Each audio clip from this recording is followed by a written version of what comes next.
estructura de datos. ¿Qué entendemos por estructura de datos? Básicamente, la estructura de datos es una de las asignaturas más importantes en la rama de la ciencia de la computación porque esta asignatura nos permite, desde el punto de vista de la programación, nos permite modelar, nos permite utilizar, nos permite diseñar las estructuras de datos, es decir, los atributos, métodos y componentes que harán posible la manipulación de datos de forma eficiente. ¿De acuerdo? Entonces, como primer tema, estamos viendo la definición de la estructura de datos. Desde el punto de vista de la programación, la estructura de datos es una asignatura que nos permite modelar, diseñar, implementar los diferentes tipos de datos y sus métodos que modifican de forma eficiente para que el almacenamiento y manipulación de datos sea de forma muy eficiente. ¿Qué hablamos de eficiencia? Hablamos de que tenemos que tener en cuenta que todos los datos que nosotros vamos a procesar se almacenan en estructuras de datos. No existe ningún programa de aplicación de software donde la estructura de datos no esté presente. Todo, absolutamente todos los programas que ustedes conocen están utilizados por una estructura de datos. Utilizan estructura de datos. ¿Y qué es una estructura de datos? Básicamente es una colección de elementos, ¿no? Es un modelado donde se va a colectar millones de datos, no solamente un dato. Tenemos que tener en cuenta nosotros que cuando hagamos un modelado de una estructura de datos, tenemos que ver su eficiencia, ¿no? De la estructura, de sus métodos y sus atributos, porque de ello depende la velocidad en la cual se van a procesar los datos. A veces nosotros solemos diseñar estructuras y pensamos en que esa estructura va a manejar 10 o 20 o 30 datos, ¿no? Y evidentemente funciona, podemos programarlo como sea, podemos implementarlo y diseñarlo como sea, y va a funcionar. Pero si le cargamos ya no 20 ni 30 datos, le cargamos, pongámosle 1 millón de datos, o 2 millones de datos, o una cantidad gigantesca de datos, esa estructura que está mal diseñada ya no va a funcionar. ¿Y qué va a hacer? Va a hacer que la computadora, nuestra computador, se va a colgar, la memoria se va a saturar, el procesador se va a colapsar. Y sencillamente ese programa no sirve. ¿Por qué no sirve? Porque la estructura de datos está mal diseñada. ¿De acuerdo? Entonces tenemos que tener en cuenta, pero muy en cuenta, que al diseñar una estructura de datos, no vamos a diseñar para 10, ni 20, ni 30 datos. Vamos a diseñar para un conjunto de millones de datos. Yo sé que ustedes han visto en programación 1 y programación 2, diseñamos un vector, ¿no? Y han visto también el ordenamiento, cuál es el más eficiente, ¿no? El burbuja, el quicksort, etcétera, ¿no? Si ustedes se dan cuenta, si yo cargo un vector de 10 datos, o de 20 datos, o de 100 datos, el ordenamiento por selección, por burbuja, quicksort, van a tener prácticamente el mismo tiempo en procesamiento. Ah, pero ¿qué sucede si yo a ese vector le cargo 1 millón de datos? Y hago la comparación de un ordenamiento por quicksort o burbuja o una selección múltiple. Obviamente no va a ser el mismo. Ya va a haber una considerable diferencia. Entonces, si yo elijo un buen algoritmo, una buena estructura para mi manejo de datos, ese programa va a funcionar perfectamente. ¿De acuerdo? Entonces, dice que la estructura de datos básicamente trata de que la información se procese en la computadora, ¿no es verdad? Y es un conjunto de millones de datos que pueden ser simple o estructurados. ¿Qué quiere ser simple? ¿Qué quiere decir simple? Puede ser un entero, un float, y estructurado y es una clase. Una persona, un automóvil, una figura, son estructurados. Los datos simples son aquellos que ocupan una sola localidad en la memoria, ¿cierto? Y los estructurados simplemente son un conjunto de casillas de la memoria. Es decir, si yo tengo un elemento primitivo como un entero, ese va a ocupar solo una casilla en la memoria. Pero si yo tengo una persona que tiene edad, nombre, estado civil, estatura, ese ya no ocupa una casilla, ocupa un montón, ¿no? Una cantidad determinada de casillas. Y eso va a tener un identificador único. Ese identificador único puede ser nombre, puede ser carne de identidad, etcétera, ¿no? A eso se llama con datos simples o estructurados. Debido a que por lo general tenemos que tratar con conjunto de datos, porque en la vida real no vamos a manejar enteros o numeritos, ¿no? Ustedes cuando han hecho programas de algoritmos con vectores, yo sé que cargaban 1, 2, 3 o un número, ¿no? Pero en la vida real, ¿será que ese 1, 2 o 7 nos va a servir de algo? No nos va a servir de nada. Pero la diferencia es que se les enseña cómo funciona un vector con números, con enteros, pero ustedes ya pueden utilizarlo ese vector no solo para números, pueden utilizarlo para almacenar personas, figuras, hacer un ordenamiento de personas, una búsqueda de personas. Entonces ya le estamos dando sentido a ese avance. En la vida real no vamos a utilizar pues, un número simple, vamos a utilizar estructuras, un conjunto de datos que van a representar un objeto. Y básicamente ese objeto es lo que vamos a procesar en una estructura de datos. ¿De acuerdo? Entonces, en la vida real lo que vamos a hacer es una estructura de datos definida por el usuario, el cual represente algún objeto del mundo real. Puede ser un auto, puede ser una figura, puede ser un juego, puede ser una carta, puede ser cualquier cosa, pero algo que sí nos sirve y lo vamos a utilizar. Evidentemente, vamos a empezar a diseñar estructuras de datos simples, por ejemplo, como una matriz, que a simple vista una matriz de números no es muy representativo, pero si esa matriz ya lo ocupamos para hacer un juego, ahí es representativo. ¿De acuerdo? Entonces, a eso se refiere con elementos simples o compuestos.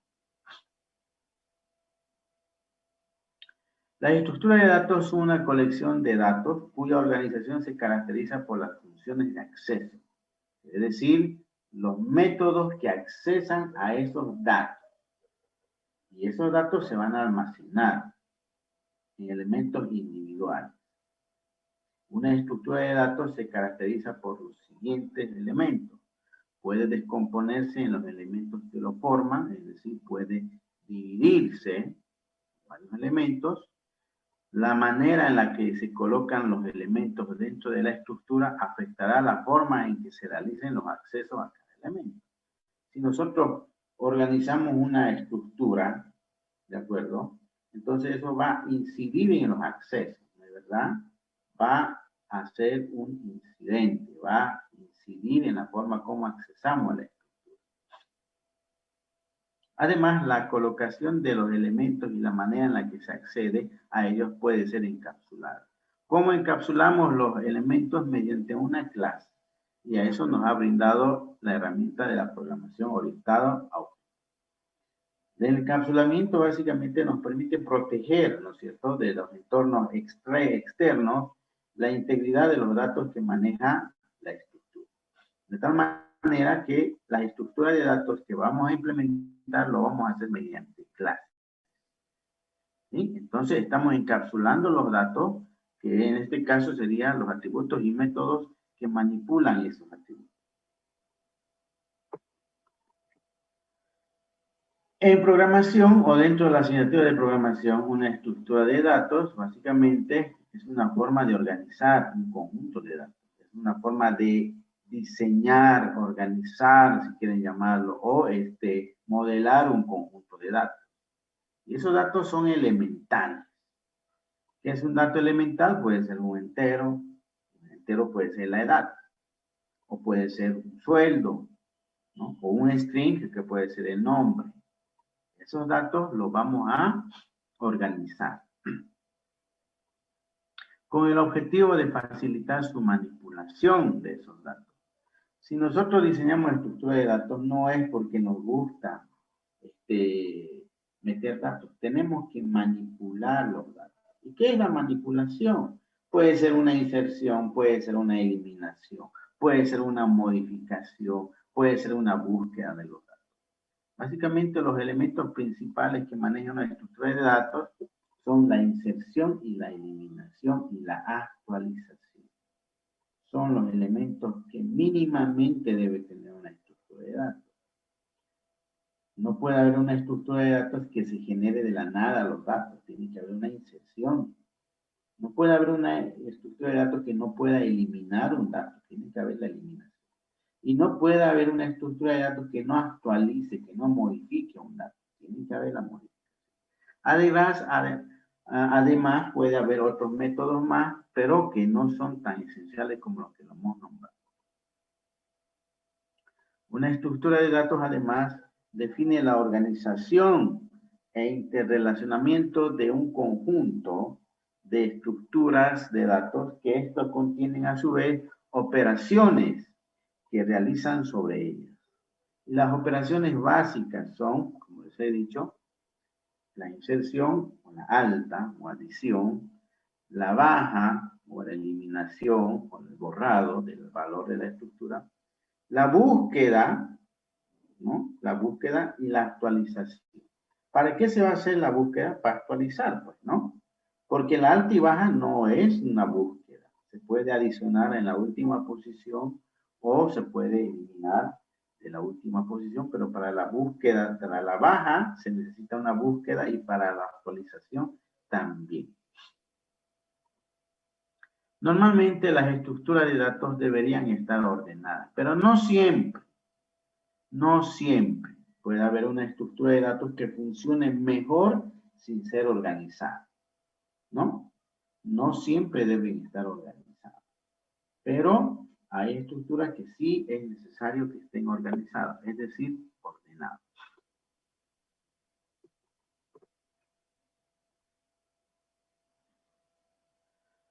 Otras operaciones que pueden realizarse son el ordenamiento, el apareo, etcétera, etcétera, ¿no? Que cada una tiene ventajas y desventajas, según los requerimientos que la estructura necesita. Pero las básicas, como ya les he mencionado, son la inserción, la eliminación y la actualización, que en este caso es una búsqueda, ¿no? En ese caso, puede haber estructuras que puedan tener más o menos métodos, pero los elementales son estos. Dentro de la estructura de datos tenemos a los tipos de datos y dentro de estos son los primitivos y los definidos por el usuario. Los datos primitivos son aquellos que están dentro del ámbito del lenguaje o del compilador, como ser los bytes o los binarios, ¿no? Los enteros o los floats, los char o los strings. Estos elementos se los denomina primitivos o elementales, porque solamente reflejan un cierto tipo de representación. En este caso, un entero es un número positivo o negativo, o un float es un número punto flotante, ¿no? O un carácter es solamente una letra y una cadena es un conjunto de caracteres. Entonces, almacenan un único valor, por eso se llaman elementales. Pero si nosotros agrupamos estos elementos o estos tipos de datos, agrupamos en varias categorías, podemos formar un tipo de datos definido por el usuario, ¿no? Y ese tipo de datos definidos por el usuario ya son estructuras de datos que lo vamos a implementar mediante clases. También vemos que los vectores, los registros o los récords, los tipos algebraicos, las listas enlazadas, ya sean simples o dobles o circulares, las pilas y colas y árboles, son estructuras, ya no son estas simples, ya son estructuras definidas por el usuario. ¿No es verdad? Entonces son estructuras definidas por el usuario, ya son complejas.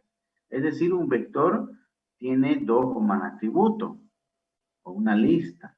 Ya no es un entero o un float, ya es una lista, una estructura definida por el usuario. En la vida real, ¿cuál será la que vamos a utilizar? ¿Las simples o las compuestas, las definidas por el usuario? ¿Cuál creen ustedes? ¿Las compuestas? Las Las compuestas. compuestas. Si yo quiero definir por decirles una persona no está pues comprendida por un solo valor único, ¿no? Si yo quiero modelar una persona, ¿qué datos tiene una persona? Tiene, en primer lugar, tiene un nombre, tiene un carnet de identidad, tiene una edad, tiene fecha de nacimiento, tiene estatura, tiene peso, ¿no es verdad? Tiene color de piel, color de ojos. Son un conjunto de atributos que lo vamos a hacer mediante los atributos simples, pero se convierten en un tipo estructurado definido por el usuario. Y eso lo vamos a representar mediante una clase. Entonces, todos los tipos de datos reales siempre son compuestos. No hay nada que sea básicamente elemento primitivo o tipo de datos elementales, ¿no? No hay. Entonces, vamos a abocarnos en los tipos de datos definidos por el usuario. En este caso, esta estructura o otras más. ¿De acuerdo? Si yo quiero diseñar o modelar una clase, pero tan sencilla como la clase, por decirle punto, ¿sí? Un punto, un píxel, ese aunque lo más básico que lo veamos, no es una estructura elemental, o no podemos hacerlo con una variable elemental o primitiva, porque ese punto tiene mínimamente ¿qué atributo? Tiene coordenada X, tiene una coordenada Y, si es en el plano, si es en el espacio, tiene una coordenada Z. ¿Qué más puede tener ese tipo de dato definido punto? Aparte de las coordenadas X y Y, puede tener, ¿qué más? Un color, ¿no? ¿Qué color es ese punto? Aparte de eso, tiene que tener un atributo que se llama si está visible o no está visible, mínimamente, ¿no? Además, ese punto también puede tener un tamaño, dependiendo. Si es un píxel, es el tamaño de un píxel, pero si ese punto es un punto como los graficadores que se pueden agrandar o achicar, tiene un tamaño, ¿no? Tiene un color. Entonces, si se dan cuenta, esa unidad tan simple como punto no está comprendido por una sola variable primitiva. Son varias, por lo menos 5. Entonces, esa es la forma de cómo debemos ver, ¿no? Las cosas. Las estructuras de datos se definen por su comportamiento y por su longitud, ¿no? Existen 2 tipos, las estructuras de datos estáticas y las dinámicas. Las estáticas, su nombre lo indica, ¿no? Son aquellas que se asigna una cantidad fija de la dimensión de la estructura en tiempo de compilación. No cambia durante el transcurso del programa o la ejecución del programa en este caso. Si yo defino un vector de 100 elementos, entonces automáticamente al compilar va a reservar una cantidad de 100 elementos para ese vector y no puedo cambiar esa longitud mientras el programa esté funcionando. Su asignación de memoria se hizo en tiempo de compilación. Es decir, no cambian su longitud, son estáticas. Y las estructuras de datos dinámicas son aquellas en las cuales la dimensión puede cambiar en tiempo de ejecución. Puede ser que crezcan o decrezcan su tamaño. Entonces, no tiene un límite definido. Su único límite definido de asignación está limitado por la memoria.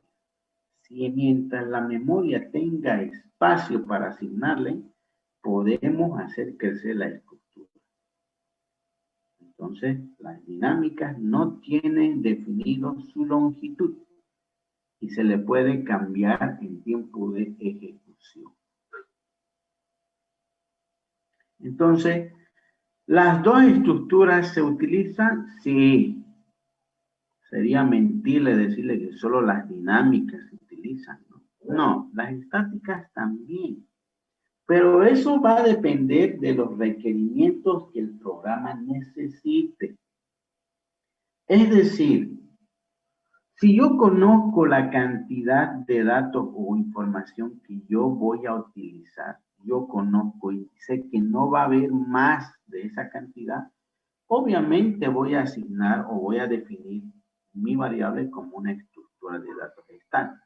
Es decir, la voy a implementar en una estructura de datos estática. Porque yo sé que no va a variar la cantidad y sé su límite. Ejemplo, ¿qué cosa pudiéramos hacer con una estructura de datos estática? Por ejemplo, si yo quiero modelar una clase que se llama almanaque, ¿conozco la cantidad de días de un almanaque? Sí. Conozco, ¿no? ¿Cuántos días son? 365. No hay 366, ni hay 4000. Un almanaque tiene 365 días. Yo conozco, entonces, tranquilamente utilizaría una estructura de datos estática.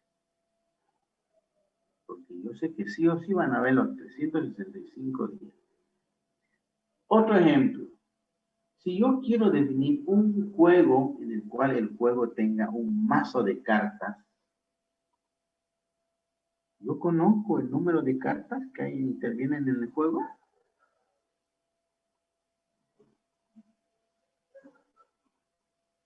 ¿Conozco, jóvenes?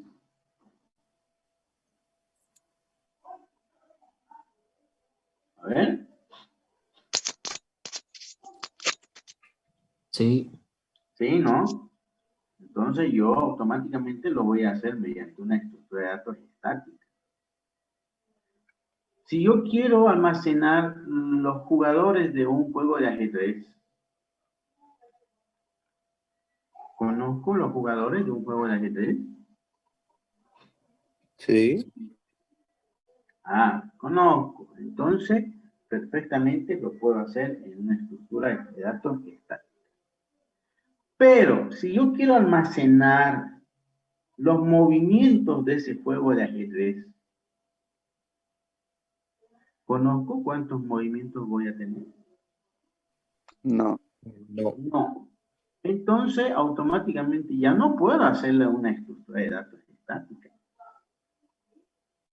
Algunos me dirán, pero yo le pongo pues una longitud de 1.000.000, digamos, ¿no? Y de hecho lo hacen. He visto muchas veces que mis alumnos vienen de programación y le ponen una longitud larguísima, ¿no? No va a llenar, dicen, ¿no? No se trata de que llene o no llene. Yo le puedo poner 1.000.000 la longitud, 1.000.000 de movimientos, o 10.000 movimientos. Pero ¿va a funcionar? Sí. ¿A qué costo va a funcionar? Velocidad.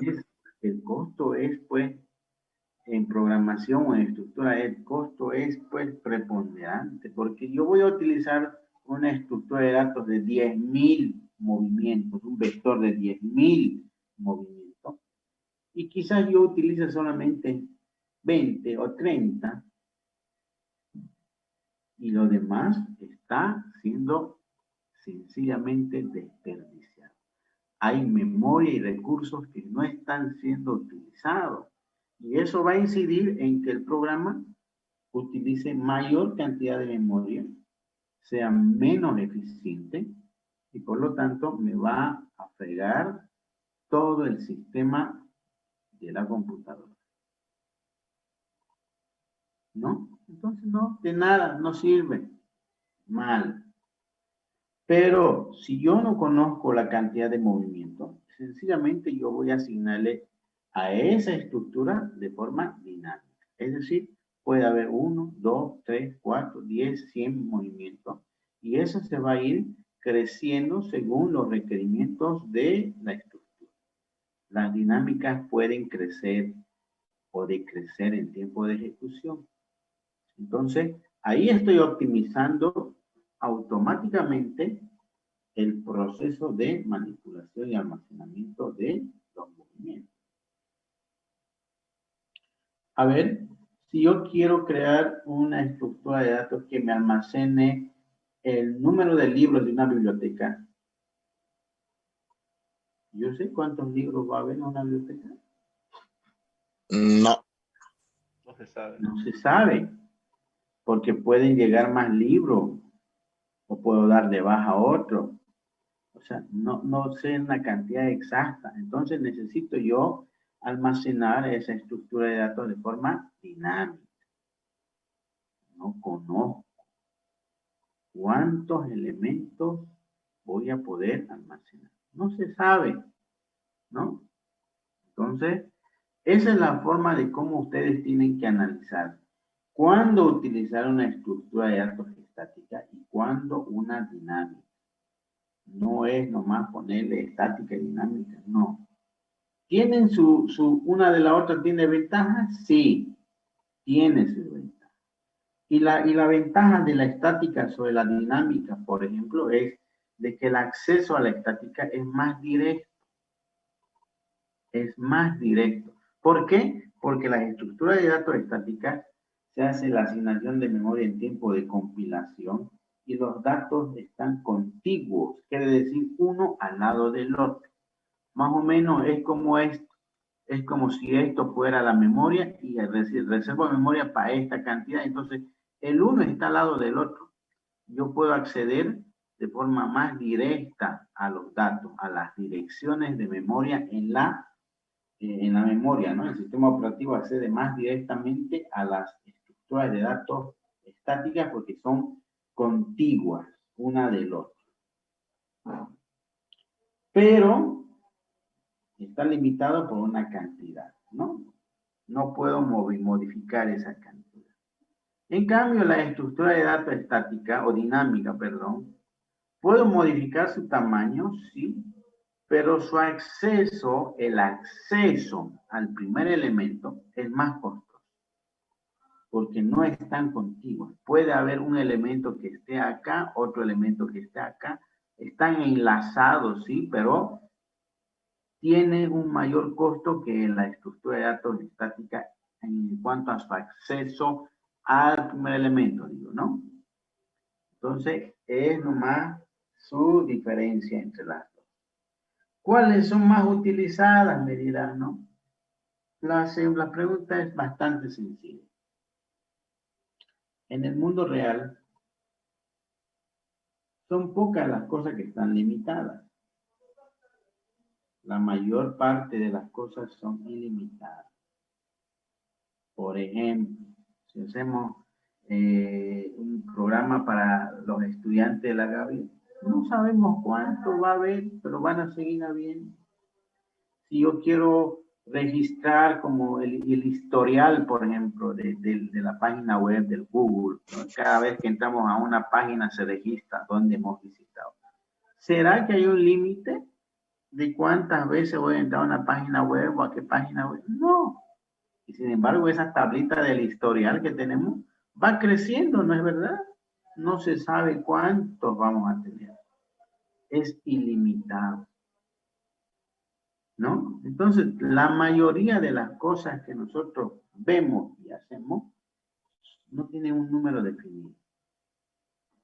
Por eso que las estructuras dinámicas son más utilizadas que las estáticas. Casi todo es de forma dinámica. No se sabe cuántas veces vamos a almacenar ese tipo de datos. Otro ejemplo, a ver si yo quiero hacer una figura, quiero almacenar los datos de una figura, por decirle, de una figura geométrica. Yo no sé cuántos puntos va a tener esa figura geométrica.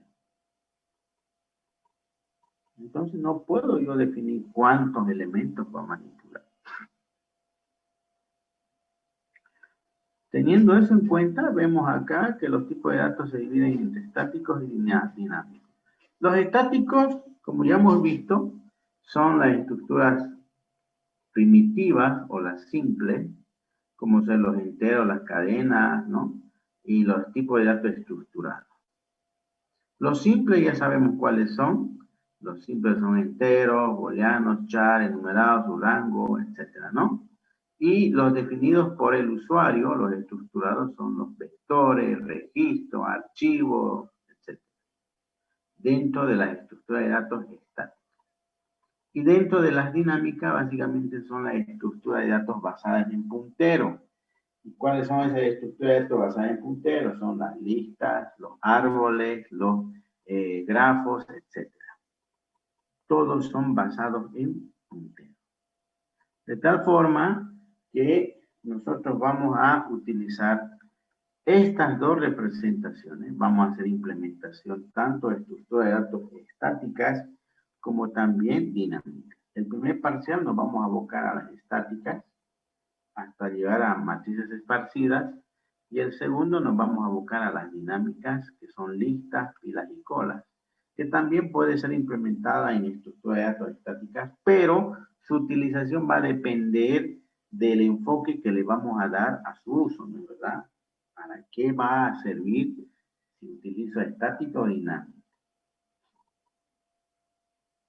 ¿Alguna duda hasta ahí, jóvenes?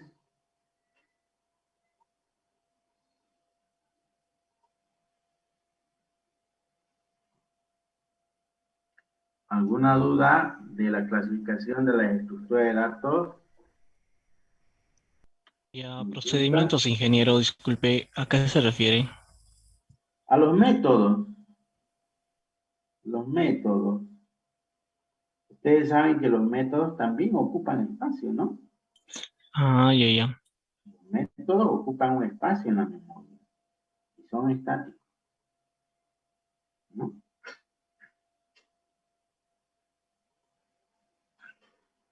Bien, ¿alguna duda? Consulta.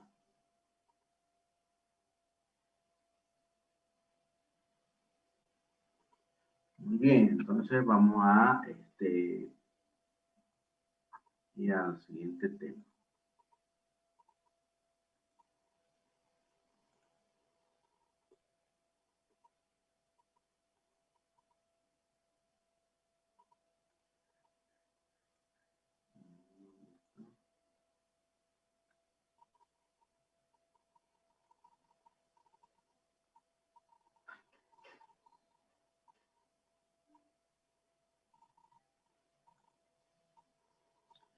La plataforma ya está estos temas habilitados para que puedan ya ir viéndolo, por favor.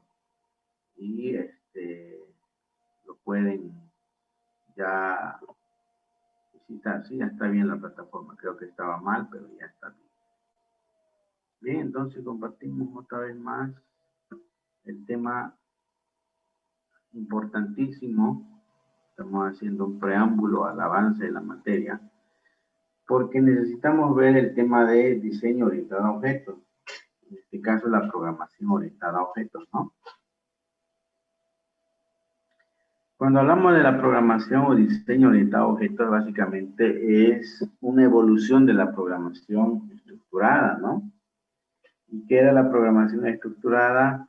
Era una programación basada en estructuras separadas, ¿no? Basadas en procedimientos separados, donde se utilizaban variables globales y las variables podían ser globales o variables locales que a partir de este punto de vista de la programación, esas variables podían ser accedidas desde cualquier otro programa. Lo único que hizo la programación estructurada es dividir un programa solo en partes, nada más. Pero la seguridad y los datos, la integridad de los datos no eran presentes en esa programación, ¿no? Básicamente la programación estructurada consistía en una serie de acciones que se ejecutaban en secuencia, dividían un programa en varios subprogramas, las variables podían ser globales, todas las estructuras cuentan con un solo punto de entrada y un solo punto de salida, ¿no? Hay solo una forma de entrar en cada estructura de control y solo una forma de salir de ella. Esa es la programación estructurada, ¿no? Que ayudó mucho porque antes de la programación estructurada era la programación, se podría decir, general. Todos los programas estaban hechos en una sola, se podría decir, en un solo archivo. Y no habían los famosos procedimientos. Todo lo hacía el programa, uno solo. Ya dividieron el programa ya mediante procedimientos y las llamadas y se convirtió en la programación estructurada. Pero la evolución de esto resultó ser la programación orientada a objetos. ¿Y qué es la programación orientada a objetos? O fundada o fundamentada y basada en objetos, ¿no? Básicamente es una programación que ha mejorado la programación estructurada porque ha dado solución a los puntos débiles que tenía la programación estructurada, como ser la integridad de los datos mediante el encapsulamiento, la reutilización de código mediante el polimorfismo, ¿no? Y la herencia, que básicamente nos ahorra mucho código y procedimiento para la hora de implementar nuevas estructuras. Y se basaba en el modelado de objetos del mundo real. Es decir, se trata de modelar un objeto del mundo real, ponerle sus atributos, ponerle los métodos que modifiquen ese atributo y encapsularlo en una clase. A eso se llama programación orientada a objetos. Es separar un programa en objetos. Y esos objetos pueden interrelacionar entre sí, pueden compartir información mediante mensajes que van a permitir a su vez tener un mejor rendimiento y aprovechamiento y la integridad de los datos. Además, proporciona los recursos necesarios para ocuparse de los objetos en un sistema complejo. Ya es posible diseñar programas complejos basados en objetos. Esta programación no debe confundirse con el lenguaje de programación orientada a objetos, ¿no? Porque el lenguaje es la herramienta, pero la forma de cómo lo modelamos es en la programación orientada a objetos, ¿no? Puede ser que mi lenguaje sea netamente programación orientada a objetos o lenguaje orientado a objetos, pero si yo no hago el diseño correspondiente basándome en la programación orientada a objetos, no lo voy a hacer bien. De hecho, Visual Basic, por ejemplo, puede trabajar con programación estructurada y programación orientada a objetos. Yo puedo hacer un programa en Visual Basic netamente estructurado. No utilizo clases, pero no es programación orientada a objetos. El lenguaje sí, pero yo puedo hacer un programa estructurado, ¿no? Entonces, es muy diferente.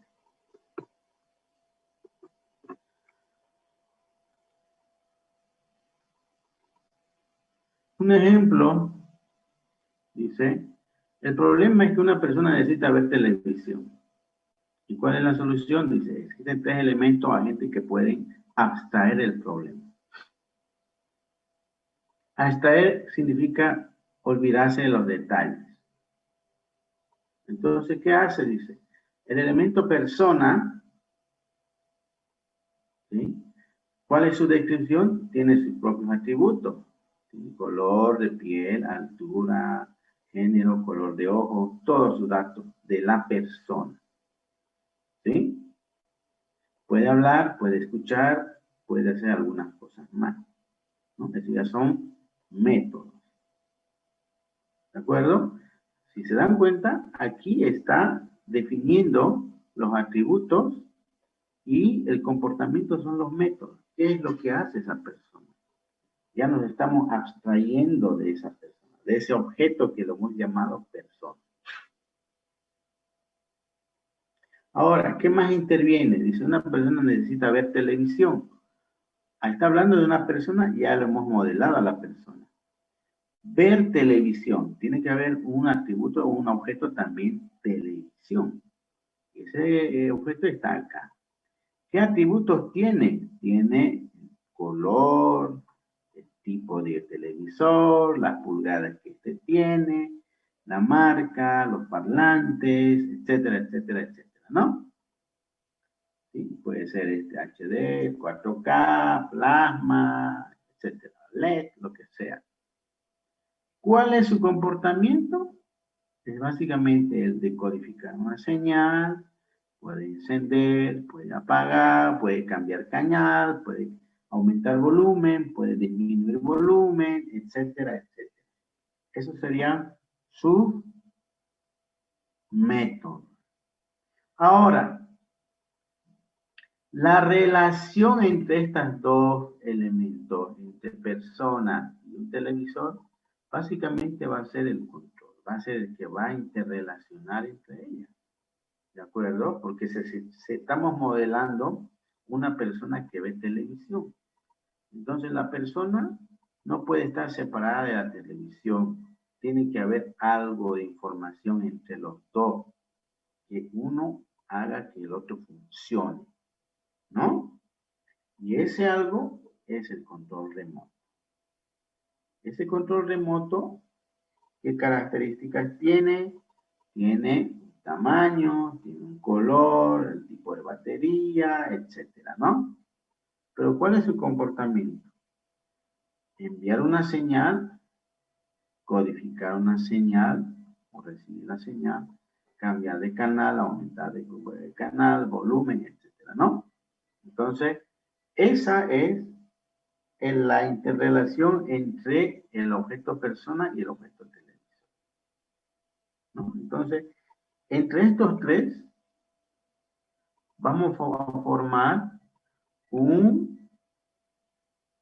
se podría decir, un escenario de la vida real, ¿no? Hemos partido este escenario en tres componentes básicos y cada uno de ellos tiene sus atributos y sus métodos definidos que van a hacer posible interactuar entre los tres. Al decir abstraer, nos estamos olvidando de los detalles. Aquí no estamos viendo cómo lo vamos a hacer, solamente estamos diciendo que la persona puede ver, puede escuchar, puede hablar, etc. El televisor solamente puede encender, puede apagar, emitir la señal, etc., ¿no?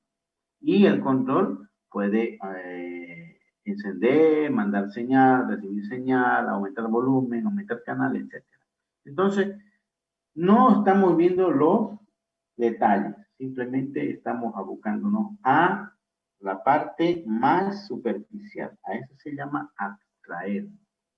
Y aquí está un claro ejemplo del modelado de datos. Ahí estamos modelando los datos, estamos viendo qué tipo de datos tienen y cuáles son los métodos que hacen posible su funcionamiento. En ese contexto, estos objetos ya están modelados. Y se hemos modelado mediante objeto persona, objeto control y objeto televisor. La programación orientada a objeto no sustituye a la programación estructurada, sino más bien la mejora, la extiende, ¿no? Y como ya hemos hablado, es la evolución, es la mejora de eso. Se puede hacer más cosas con la programación orientada a objeto. Considerada como una técnica de programación, más que una ciencia, es una técnica, consiste en ampliar el lenguaje existente con nuevas operaciones y tipos de datos definidos por el usuario. Además, es considerada como una técnica de diseño, ¿sí?, que consiste en dedicar módulos separados a la realización de cada tipo abstracto de datos y cada función que en esta debe contener. Entonces, básicamente es una técnica, es una habilidad, la programación orientada a objetos, ¿no? Esa técnica debemos utilizarla de forma correcta. ¿Cuáles son las herramientas básicas de la programación orientada a objetos? Es la abstracción, la herencia, el polimorfismo y la encapsulación, ¿no? Ya hemos hablado también un poquito de eso. Que la abstracción es hacer énfasis básicamente en la parte superficial, olvidándonos de los detalles. Por ejemplo, aquí vemos a Homero Simpson, está viendo un auto, ¿no? Pero él no quiere construir un auto, pero se olvida de cómo está hecho el auto, cómo funciona. Simplemente él lo ve que el auto funciona, enciende, anda, etcétera, ¿no? Entonces, esa es la abstracción. Permite que una persona concentrarse en los aspectos importantes del problema, mientras que se ignoran los detalles que tienden a distraer. ¿Por qué distraen? Porque si yo agarro y estoy queriendo analizar, por decirle, cómo va a funcionar el auto, y empiezo a distraerme, y qué pasa si, cómo va a cambiar la velocidad y cómo va a girar la llanta, estamos ya distrayéndonos y vamos a empezar a tener un montón de problemas, y por último lo vamos a ver tan pero tan complejo que ya no lo vamos a hacer.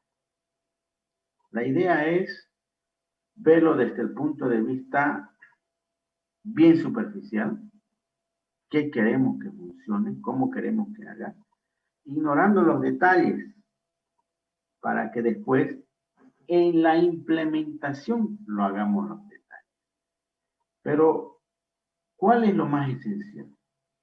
¿Es el modelado o la implementación? Si yo tengo un modelado malo, obviamente que yo voy a implementar lo malo, pues, ¿no? Es decir, si a mí me dicen que haga un plano de una casa, o quiero tener una casa, por decirle, entonces, partamos de dos puntos. Yo quiero tener mi casa y agarro y empiezo a hacer mi casa, ¿no?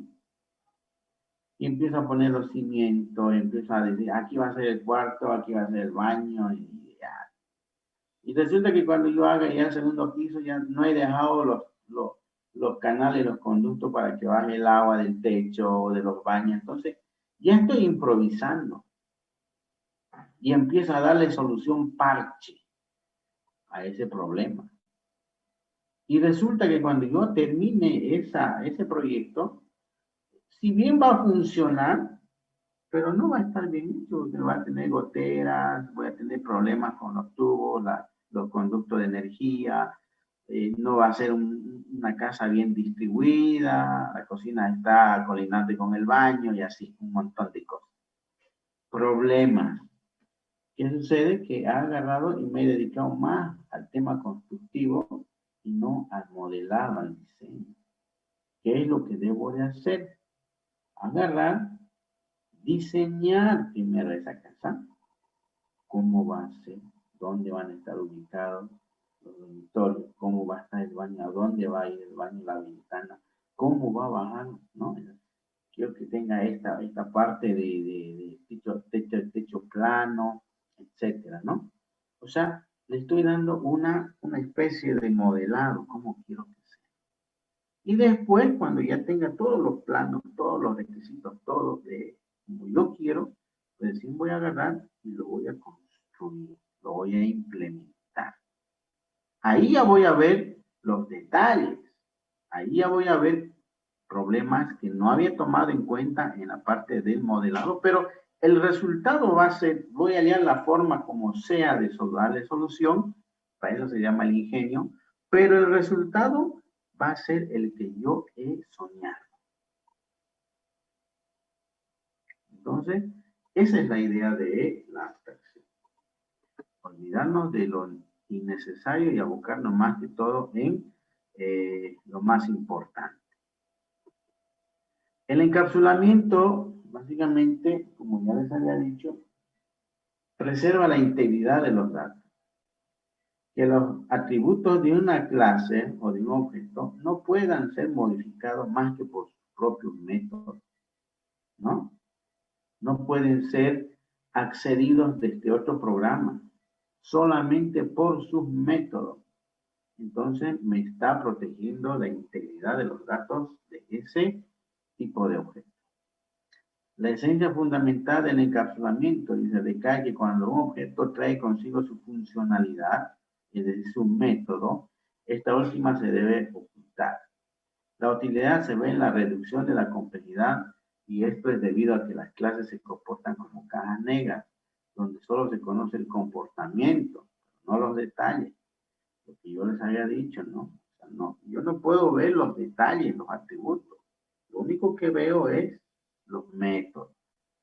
Yo no puedo acceder a los detalles, a los atributos.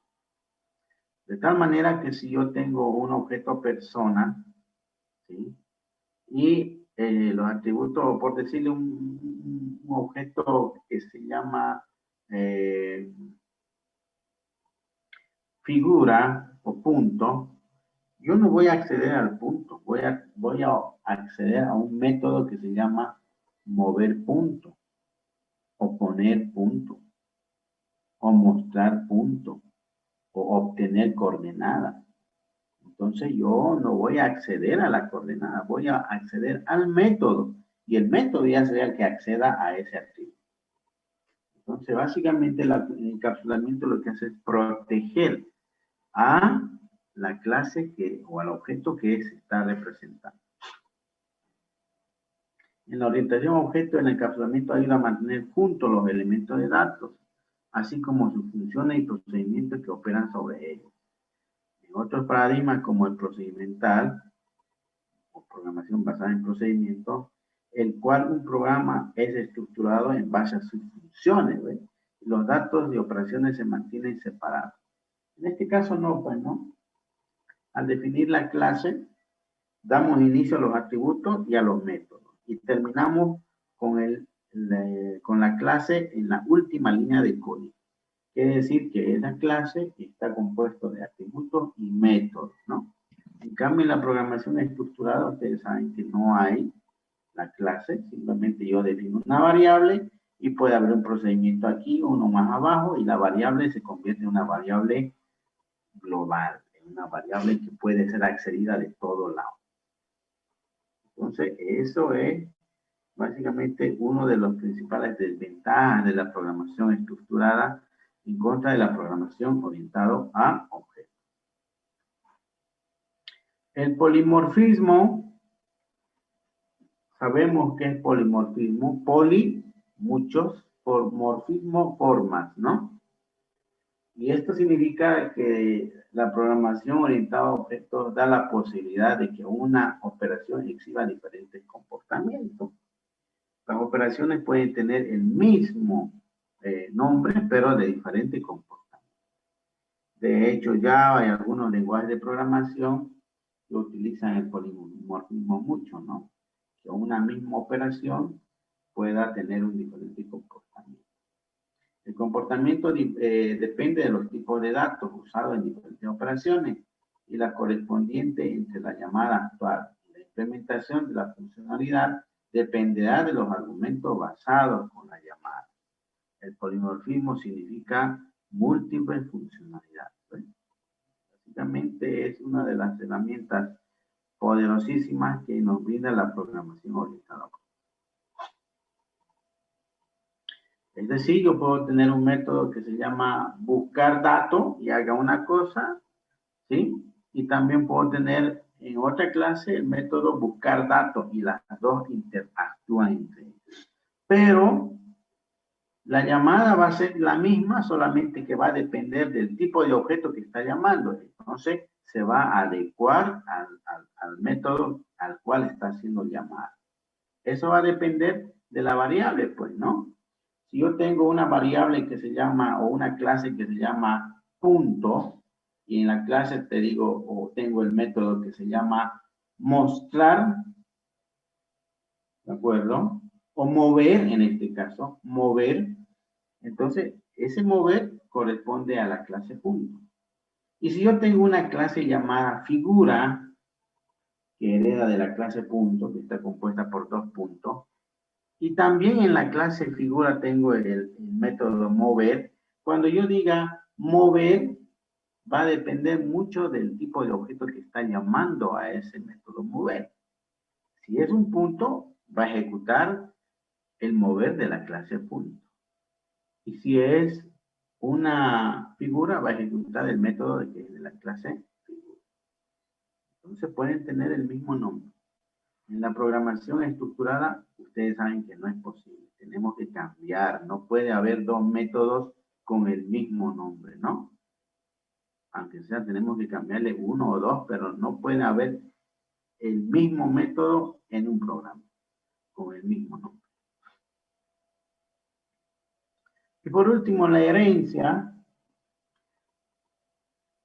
Esta es una herramienta poderosísima que nos permite ahorrar código, ya que una clase puede heredar los atributos de otra clase. Y no solamente los atributos, sino sus métodos incluso. Las clases no están aisladas, sino que se relacionan entre sí, formando una jerarquía de clases. Esta jerarquía de clases pueden heredarse una de otra. De tal manera que podemos aprovechar tanto código como también proceso. Además, los atributos de la clase heredada. La herencia facilita y organiza el polimorfismo y el encapsulamiento, permitiendo a los objetos ser definidos y creados como tipos especializados de a ciertos objetos ya preexistentes, ¿no? Estos pueden compartir su comportamiento, es decir, sus métodos, sin tener que volver a implementarlo. Este suele hacerse habitualmente agrupando los objetos en clases y estas en árboles o enrejados que reflejan un comportamiento común. Cuando un objeto hereda de más de una clase, se dice una herencia múltiple. Es decir, básicamente la herencia nos permite reutilizar código para no estar implementando de nuevo, en la cual una clase heredada hereda los atributos y métodos de una clase base, ¿no? La superclase que se llama. Yo puedo definir una clase punto, que va a ser la clase base, que tiene sus métodos mover, cambiar color, cambiar posición, etcétera, ¿no? Y después puedo hacer una herencia formando una clase línea, que va a contener 2 puntos. Yo ya no voy a implementar ya el mover, el cambiar ni el atributo de la clase punto. Yo voy a hacer una herencia de la clase punto. Lo único que voy a hacer ahora es poner mi propio atributo que se llama distancia. La línea, el color, el tamaño de la línea. Porque los puntos ya los tengo. Y es a la vez puedo hacer una herencia para formar una clase figura. La figura es un conjunto de puntos. Entonces, yo puedo heredar la clase figura de la clase línea y la clase línea puede heredar sus atributos y métodos de la clase punto. De tal forma que cuando yo haga la clase figura ya no necesito implementar la clase punto ni la clase línea. Ya lo tengo implementado. Lo único que hago es heredarlo y reutilizar. Nada más. Con eso estoy haciendo la herencia que me permite optimizar mi línea de código, optimizar mi rendimiento en cuanto a la programación. Clase y objeto. ¿Qué es un objeto? Es una entidad cohesiva, unida, se puede decir, que tiene datos, es decir, atributos y comportamientos, es decir, operaciones. Y opcionalmente un estado. Las características son, obviamente, los datos, la identidad, el comportamiento de las operaciones, ¿no? La identidad es el nombre del objeto, ¿no? Los datos, es decir, los atributos y las operaciones. Eso se llama un objeto, es una entidad. ¿Y qué será una clase? Una clase es una abstracción que define las propiedades comunes de una colección de objetos. Es decir, yo puedo definir el objeto punto, ¿no? Pero ya ese es un solo objeto, un único objeto. Cuando yo haga la clase objetos, ya puedo contener un montón de puntos. Es decir, ya es una clase de puntos. De tal forma que esta clase va a definir todas las propiedades de todos esos puntos. ¿Qué atributos o qué elementos tiene el nombre de la clase? Los atributos y las propiedades. ¿De acuerdo? Entonces el objeto es como un objeto único y la clase ya es una instancia de varios objetos, ¿no? Cuando queremos crear un objeto, hacemos una instanciación y ella se llama una clase, ¿no? Porque ya son 2 objetos o 3 objetos o 4 del mismo tipo. La clase se define básicamente como los atributos de los objetos. En cada objeto de una clase dada, los atributos pueden tener diferentes valores, pero todos los objetos de una clase tienen los mismos atributos. Es decir, como les he dicho, en una clase puede haber varios objetos con diferentes valores, ¿no? Pero los atributos de un objeto tienen que tener los mismos. Los atributos de una clase deben ser los mismos para que existan como tal. La interfaz que pone los objetos, todos estos objetos de una clase específica exponen la misma interfaz mediante la cual pueden crearse y consultarse y modificarse. Es decir, hay una sola interfaz que va a permitir exponer, consultar, crear los diferentes tipos de objetos. El comportamiento de los objetos básicamente es la implementación de un objeto que está definida por su clase. Básicamente, ¿quién define al objeto? La clase. Y ahí lo vamos a implementar. Los métodos y atributos, que es un método, es una acción, ¿no? Es una línea de código autocontenida que pertenece a una clase y que define la parte de comportamiento del sistema. Básicamente el método va a ser los que van a modificar los atributos de la clase, además de los objetos. Los métodos. Dice, la tarea asignada a un método debe estar bien definida. Quiere decir que yo voy a poner, por decirle, mover punto, ¿no? Debe estar definido, no le puedo dar un nombre cualquiera. El nombre de un método debe indicar exactamente lo que hace. Normalmente se utilizan verbos, ¿no ven? Mover, cambiar color, ¿no? Buscar, eliminar, insertar, ¿no? Poner visible, etcétera, etcétera, ¿no? Entonces, eso es el nombre de un método. Los métodos deben tener una longitud adecuada, es decir, no deben ser muy grandes, porque cuando un método es demasiado grande, eso ya contrae problemas a la hora de hacer el mantenimiento. Si el método es muy grande, se debe partir en varios submétodos, ¿no?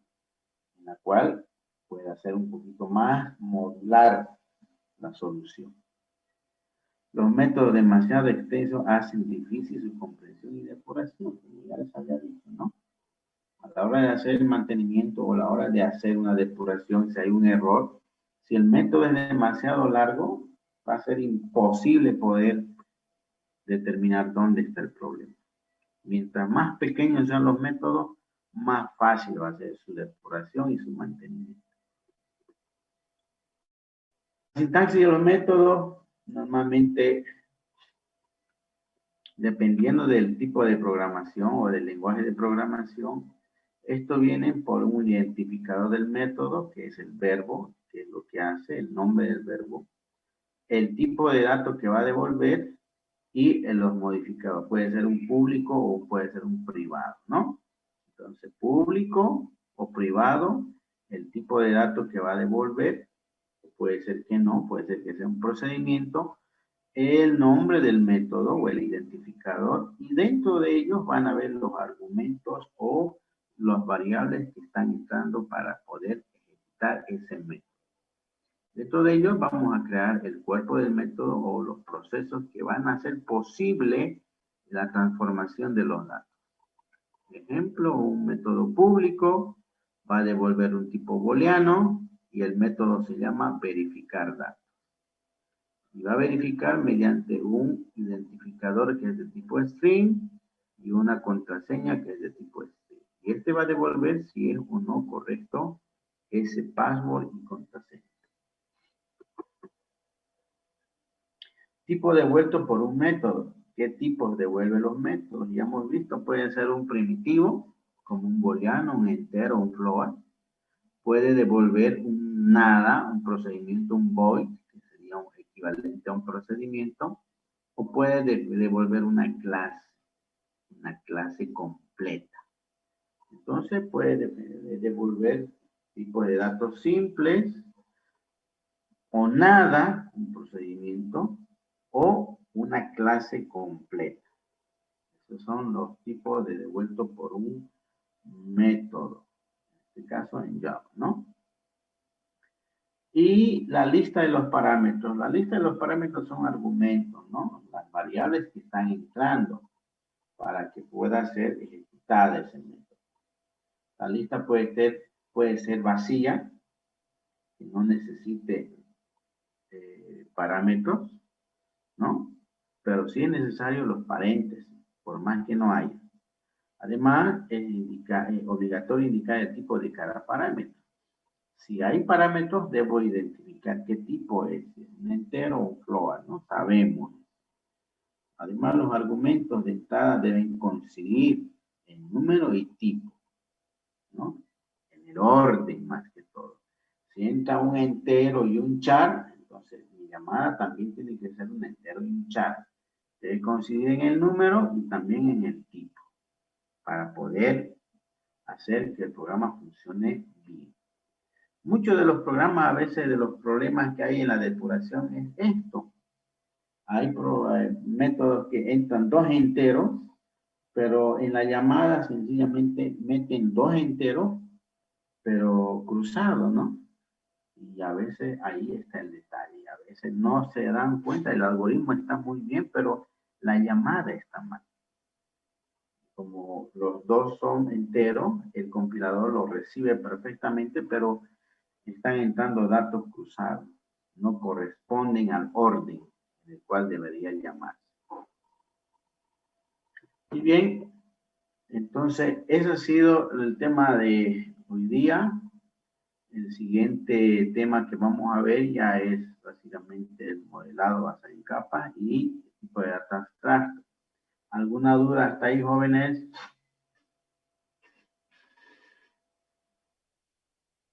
Dígame.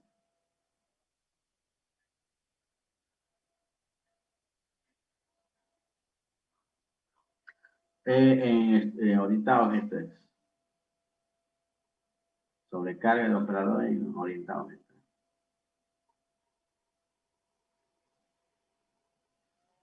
La sobrecarga de operadores básicamente es una herramienta exclusiva de la programación orientada a objetos.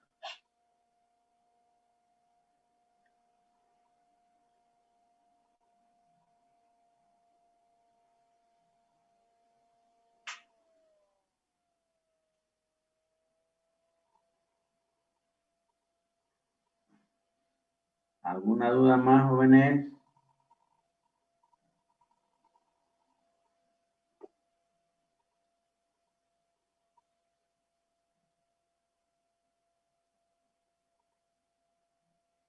¿Ya?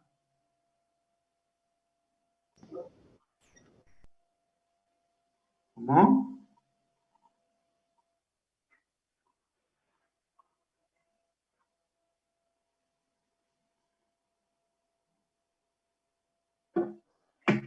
genérico. ¿En qué parte?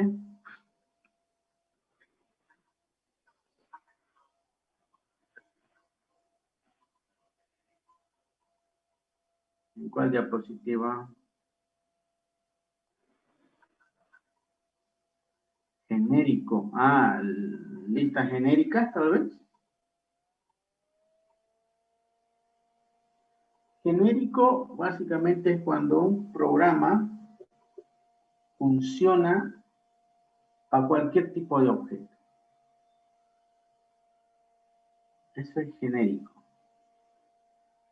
Si ustedes definen un vector para enteros, ustedes no van a poder almacenar en ese vector un float o un string. Tendrían que diseñar un vector de float, un vector de string, por separado. Pero si yo agarro y hago un vector genérico,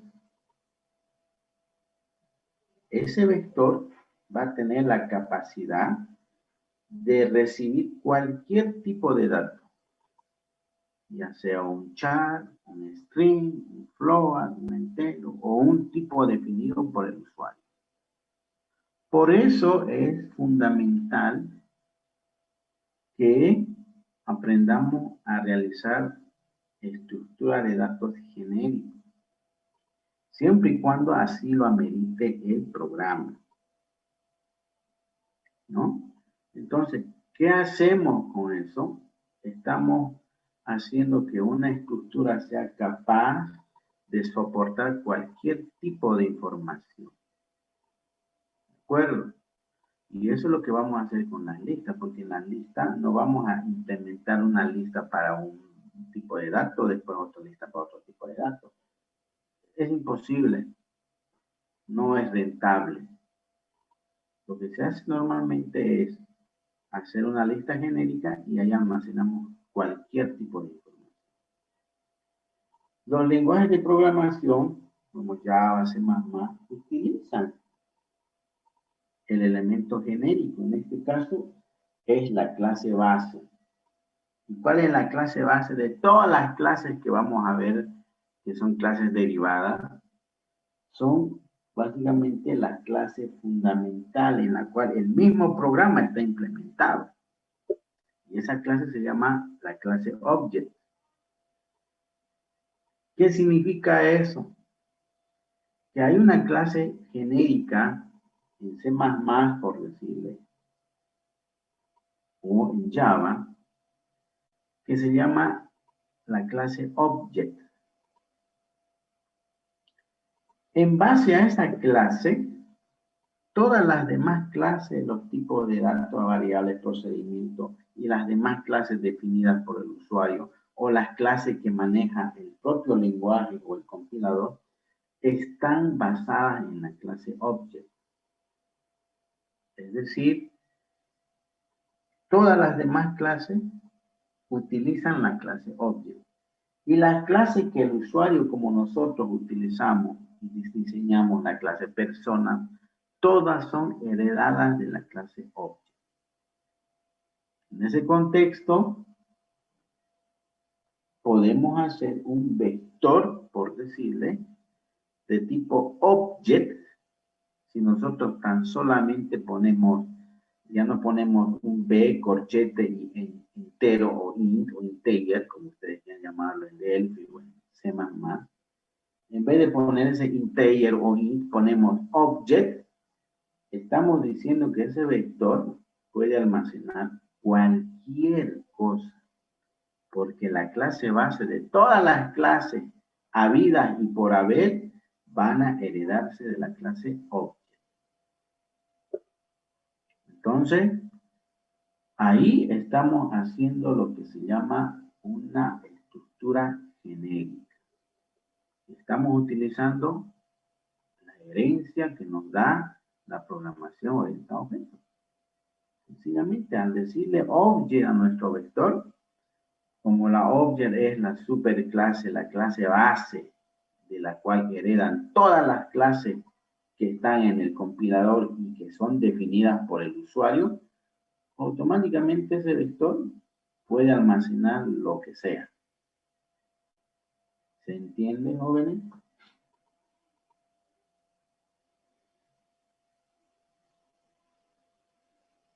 Sí se entiende, ingeniero. Entonces, a eso supongo que te llama compañero cuando habla de genérica, ¿no? Son estructuras que soportan cualquier tipo de información. No solamente en las listas podemos hacer un vector genérico, una matriz genérica. ¿Qué tal si yo quiero implementar una matriz en la cual quiera manejar tanto números enteros como números floats? Yo puedo hacerlo y lo podemos hacer mediante declarándola como tipo object. Y ahí va a entrar todo. Puede ser una matriz, declarar una matriz para almacenar entero. Y puedo declarar la misma matriz para almacenar float. Y las dos son un solo programa, solamente que diferentes datos. Ahí estamos actuando de forma genérica. Porque de lo contrario tendría que implementar una matriz exclusivamente para entero y después el mismo código, pero para float. Y eso no puede ser. ¿Alguna duda más, jóvenes? Consulta.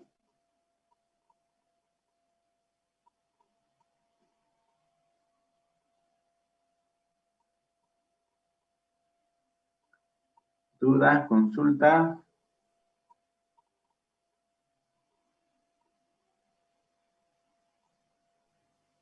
Ninguno. Bien. Entonces vamos a quedar ahí. El día jueves continuamos con el avance, jóvenes. Ok. Bien, jóvenes, que tengan una buena noche. Nos vemos el día jueves, ¿no? Sí. Hasta luego, ingeniero. Bien, jóvenes, que tengan buena noche. Ingeniero, Buenas noches, Inge. Buenas Bien, noches. jóvenes, buenas noches. Hasta luego.